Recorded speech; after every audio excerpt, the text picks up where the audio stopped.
Hi everyone. मेरा नाम है मनोज सेन। तो फर्स्ट वाले सेशन में हमने देखा था कि कंपोजेबल क्या होते हैं, कंपोज प्रोजेक्ट किस तरह से सेटअप होता है। ठीक है।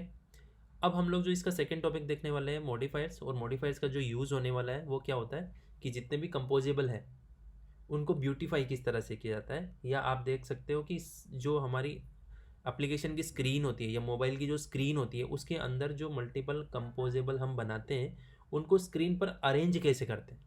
ठीक है। तो वो किया जाता है with the use of modifiers. ठीक है। और इसकी सेकंड और एक आप अलग तरीके से भी समझ सकते हो कि अगर आपने एक्सएमएल लेआउट पे यूज़ किया होगा तो उसमें क्या होता था कि आप प्रॉपर्टीज सेट करते थे, जैसे टेक्स्ट हो गया, बटन हो गया, तो उसमें margin, padding, colour, background colour, etcetera सारी प्रॉपर्टीज आप उसमें सेट करके उसको अरेंज करते थे स्क्रीन पे, राइट। तो वो सारा काम कंपोजेबल के लिए किस तरह से किया जाता है, वो मॉडिफायर्स के थ्रू किया जाता है। ठीक है। तो हम लोग देखते हैं किस तरह से प्रैक्टिकल एग्जाम्पल के अंदर मॉडिफायर्स को यूज़ किस तरह से करते हैं। ठीक है। तो हम चलते हैं प्रोजेक्ट पे। ये मेरा टेक्स्ट था। अब इस टेक्स्ट को थोड़ा इसकी प्रॉपर्टी चेंज करते हैं। तो ये मेरा टेक्स्ट हो गया।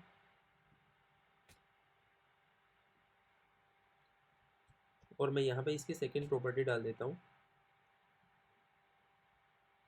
मॉडिफायर। ठीक है। तो मॉडिफायर क्या होता है कि इंटरफेस होता है बेसिकली। ये मॉडिफायर है और इसको कौन सा वाला मॉडिफायर आपको यूज़ करना है, कंपोज वाला। ठीक है, Android X compose dot U I. अब इसकी सारी प्रॉपर्टीज़ है वो नेम से डिफाइंड होती है। फॉर एग्जाम्पल जैसे हम फर्स्ट प्रॉपर्टी यूज़ कर लेते हैं बैकग्राउंड कलर। अगर मुझे इस टेक्स्ट को बैकग्राउंड कलर देना है तो मैं किस तरह से दूंगा। ठीक है। तो मॉडिफायर डॉट, मैं यहाँ नेक्स्ट लाइन में ले लेता हूँ, डॉट, या आप यहाँ पे ऐसे अभी के लिए ऐसे कर सकते हो, मॉडिफायर डॉट बैकग्राउंड। ओके। तो ये बैकग्राउंड है। इस बैकग्राउंड के अंदर आप और प्रॉपर्टीज होती है, जैसे इसका कलर हो गया, शेप हो गया। ठीक है। इस तरह की प्रॉपर्टी आप इसके अंदर डिफाइन कर सकते हो। ठीक है। तो मुझे अभी बैकग्राउंड कलर चेंज करना है तो मैं कलर वाला इसमें प्रॉपर्टी यूज़ कर लेता हूँ। कलर, कलर के अंदर मैं इसको दे देता हूँ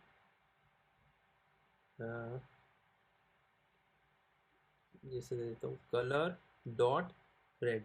रेड कलर में इसको ले लेते हैं। ओके। तो ये बैकग्राउंड यूज़ किया, कलर की प्रॉपर्टी मैंने रेड सेट कर दिया और मैं इसको रन करके देखता हूँ। तो मेरे इस कंपोनेंट का कलर क्या चेंज हो गया, रेड। रेड कलर का कंपोनेंट मेरा बन गया। ओके। अब मॉडिफायर की जो दूसरी प्रॉपर्टी हम डिस्कस करने वाले हैं वो पैडिंग। ठीक है। पैडिंग होने वाला है वो बहुत ही इंटरेस्टिंग होने वाला है, क्योंकि कुछ लोग जो कंपोज के बारे में जानते हैं वो लोग ऐसे बोलते हैं कि कंपोज के अंदर मार्जिन का कोई फीचर नहीं होता है। तो पहले तो आपको ये समझना पड़ेगा मार्जिन क्या होता है, पैडिंग क्या होता है। मार्जिन जनरली ऐसे बोला जाता था कि मार्जिन है वो आपका जो भी कंपोजेबल है उसको स्क्रीन की आउटर जो स्पेस होता है या आउटर जो मार्जिन होता है। ठीक है। आपकी स्क्रीन है ये, इस स्क्रीन का जो आउटर स्पेसिंग अगर हम देते हैं उसको बोलते हैं मार्जिन। अगर इस कंटेनर के अंदर स्पेसिंग देनी है, जैसे मुझे टेक्स्ट को रेड कलर के अंदर ही थोड़ा डिफरेंस दिखाना है, that is called padding. Okay. तो कंपोज के अंदर कुछ लोग बोलते हैं कि मार्जिन होता नहीं है। ठीक है। लेकिन वो होता है। मार्जिन और पैडिंग दोनों ही पैडिंग के थ्रू ही डिफाइन की जाती है। ठीक है। तो हम लोग इस पैडिंग वाले के अंदर इसको डिफाइन करेंगे। ये बहुत ही इंटरेस्टिंग होने वाला है क्योंकि बहुत ही इंपॉर्टेंट है। तो सबसे पहले तो मैं मॉडिफायर के अंदर एक और प्रॉपर्टी सेट कर देता हूँ, पैडिंग। ठीक है। पैडिंग में सारे टाइप से दे देता हूँ, जैसे 10 dp और 20 dp दे देता हूँ। ठीक है। मैं इसको रन करता हूँ एक बार, देखते हैं क्या होता है। आप ये देख रहे हो ये कंटेनर से स्पेसिंग आ गई, right.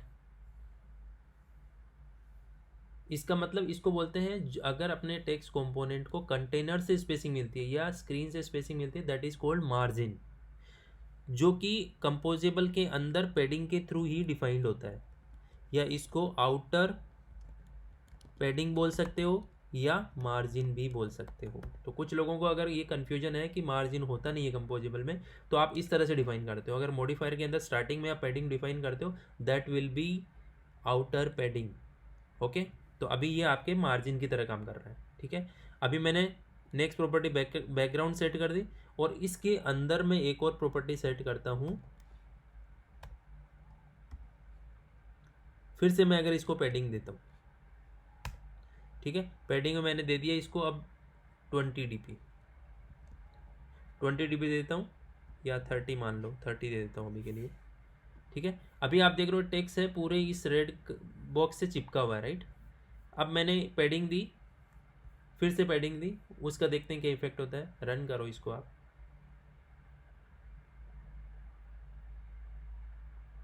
What is the difference? See this magic.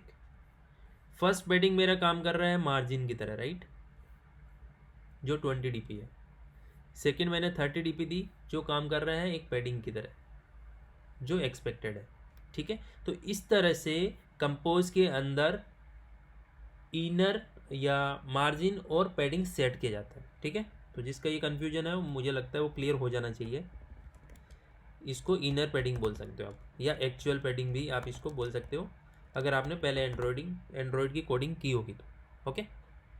तो इस तरह से आप इसकी पैडिंग प्रॉपर्टी है वो सेट कर सकते हो बाय यूज ऑफ मॉडिफायर, ठीक है।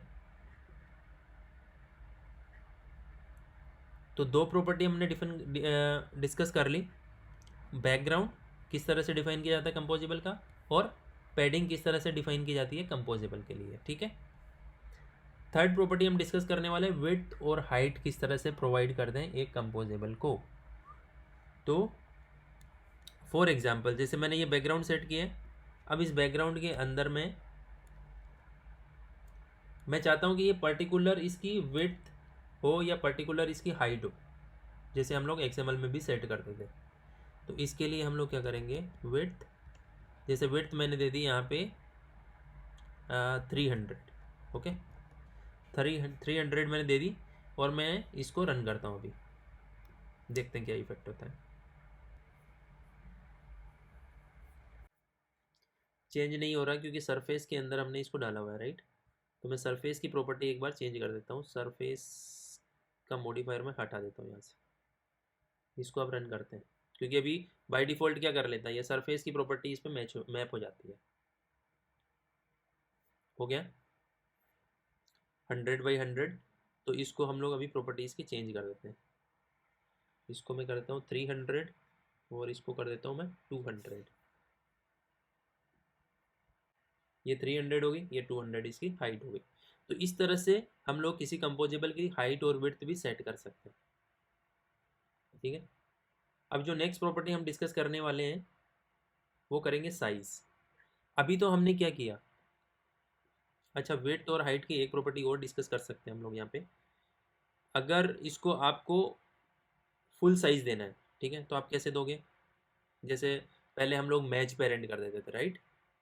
तो यहाँ पे आप कर सकते हो फिल मैक्स विड्थ। ये करोगे तो क्या होगा, जितनी भी स्पेसिंग है इसकी विड्थ में वो पूरी कवर कर लेगा ये, जैसे मैच पेरेंट करता था, ठीक है। ये मैच पेरेंट की तरह बिहेव करेगा। इसी तरीके से हाइट में भी आप ऐसे कर सकते हो। फिल मैक्स हाइट अगर आप दे दोगे तो वो पूरी हाइट को कवर कर लेगा, ठीक है। तो ये मैक्स हाइट हो जाएगी, या मैच पेरेंट जिसको हम बोल सकते हैं। हो रहा है। अब हम लोग जो नेक्स्ट प्रॉपर्टी डिस्कस करने वाले हैं वो साइज। अगर आपको ये विड्थ और हाइट अलग अलग ऐसे नहीं देना है जैसे हमने पहले दिया था, तो उस केस में हम लोग क्या कर सकते हैं, यहाँ पे एक और प्रॉपर्टी होती है डॉट साइज, ठीक है। अब आप साइज भी मल्टीपल ओवरलोडेड फंक्शन है इसके। जैसे अगर आप साइज के अंदर बाय डिफ़ॉल्ट जैसे दे दोगे, मैंने दे दिया 300 इसका मतलब वो विड्थ और हाइट दोनों को 300 कर देगा, ठीक है। इसको रन करके देखेंगे तो 300 विड्थ हो जाएगी, 300 ही हाइट हो जाएगी, हो गई। अगर आप इसको हाइट और विड्थ अलग अलग प्रॉपर्टी देना चाहते हो साइज के थ्रू ही, तो मैं यहाँ पे दे देता हूँ विड्थ वाली प्रॉपर्टी के अंदर आप लिखो 300.dp, और हाइट अगर कम देना चाहते हो तो हाइट के अंदर आप दे दो 100 dp, ठीक है। तो इस तरह से एक ही साइज प्रॉपर्टी के अंदर भी आप हाइट एंड विड्थ डिफाइन कर सकते हो।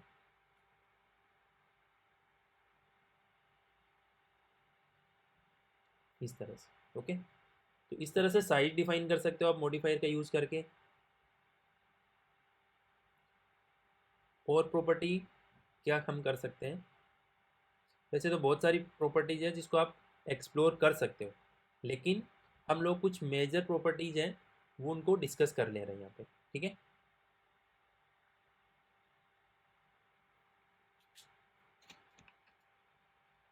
अभी जैसे एक नेक्स्ट प्रॉपर्टी अगर और डिस्कस करना चाहते हैं हम लोग, तो हम लोग कर सकते हैं इसका एक नई प्रॉपर्टी होती है अल्फा, जो इसकी ओपेसिटी डिफाइन करती है।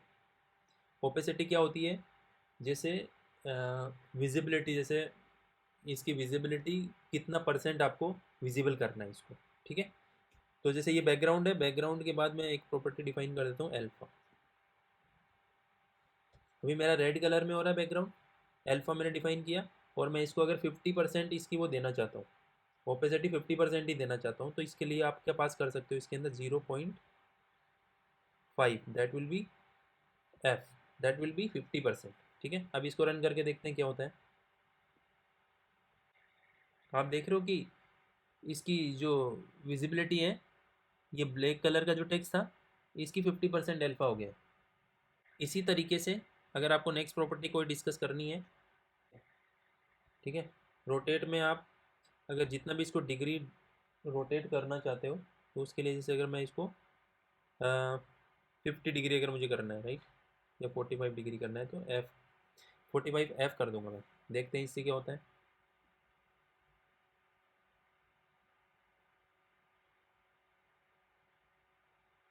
आपका टेक्स्ट रोटेट हो जाता है इस तरह से। तो इसी तरीके से बहुत सारी है, जैसे स्केलिंग आप कर सकते हो, वेट हाइट भी दे सकते हो। ठीक है, तो इस तरह बहुत सारे मॉडिफायर की प्रॉपर्टीज है जिनको आप एक्सप्लोर कर सकते हो। ठीक है, तो that is all about the modifier. So hopefully आपको सेशन ये यूज़फुल लगा होगा, अगर लगा है तो आप इस चैनल को सब्सक्राइब कर सकते हो। तो हम लोग नेक्स्ट सेशन में मिलेंगे with the use of row and column composable. Okay, उनका यूज़ किस तरह से होता है, उनको यूज़ करके हम लोग व्यू को स्क्रीन पे किस तरह से अरेंज कर सकते हैं। ठीक है, तो मिलते हैं नेक्स्ट सेशन के अंदर। तो thank you, thanks for watching this video, bye bye.